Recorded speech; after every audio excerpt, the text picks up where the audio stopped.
الله أكبر الله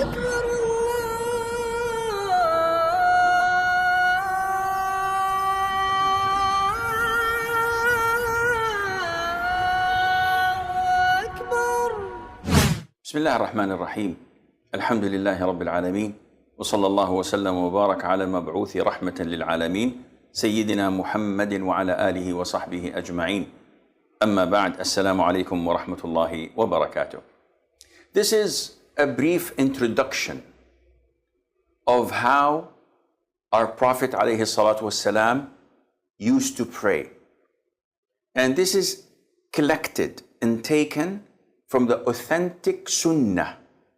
And this is extremely important because it was he, sallallahu alayhi wa sallam, who said, "Pray as you have seen me pray." I haven't seen you pray, O Prophet of Allah, sallallahu alayhi wa sallam, but I have read the description of your prayer from your companions.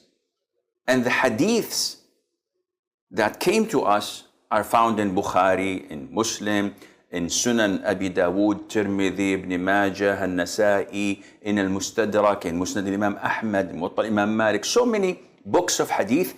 You collect them, you check their authenticity, and then you implement it in your prayers. Now, the issue of prayer is important because it is one of the pillars of Islam. Not only that, it is a vast and huge topic because, like any forms of worship, it has conditions. It has things that nullify it. It has pillars. It has mandatory acts, and it has sunnah acts. And without the knowledge of all of these things, your prayer would not be complete. And this is the cause where a lot of the Muslims have dispute, argument. They have hatred and enmity towards one another simply because you're not praying like I'm praying. Simply because I follow a school different than your school. And this is totally wrong. Salat was made to gather people together. This is why we have congregational prayer. This is why when the Prophet ﷺ used to straighten the rows of the worshippers, he used to say to them, "Do not differ. Do not go against one another, so that Allah Azza wa Jal would not differ your hearts." And this is what we're having at the moment. So this is a brief description. I don't claim that it is the perfect description, but at least sharing with you that I know would inshallah elevate the level of our prayers to the level we want, bi'ithnillahi azza wa jal. So first of all, there are conditions, and these conditions must be fulfilled. And the definition of condition, according to the jurors, is that a thing, without it, the form of worship does not exist.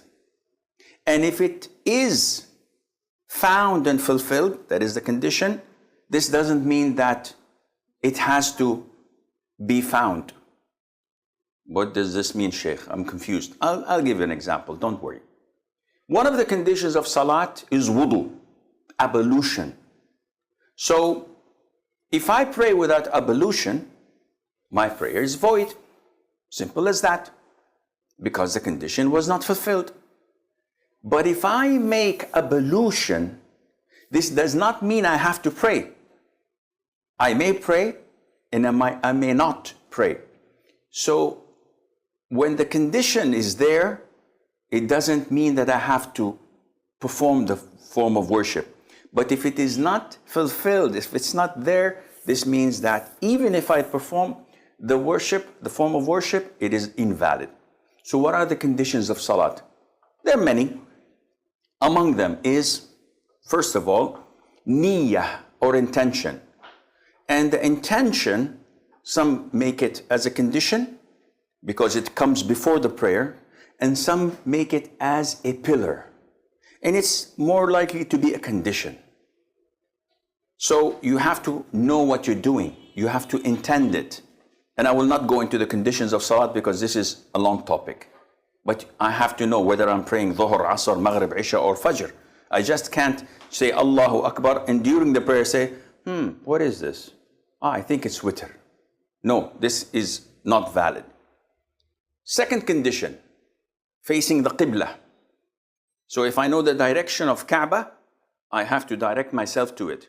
If I know it's there and I direct myself this way, then my prayer is invalid. Third condition is the entrance of the time of prayer. So I want to pray Maghrib and I can see the sun is about to set or half of it has disappeared and I say Allahu Akbar, your prayer is invalid. Why? Because the sun has to completely set and disappear for Maghrib to be due and you can't pray before the time is due. Condition number 4, to cover your awrah. So for a man, I have to cover from the navel to the knees. This is my awrah. This is the private part that must not be shown. Without it, my prayer is invalid. Number 5 is to have purity. And purity is divided into 2 types. Wudu, which is uplifting the status of impurity.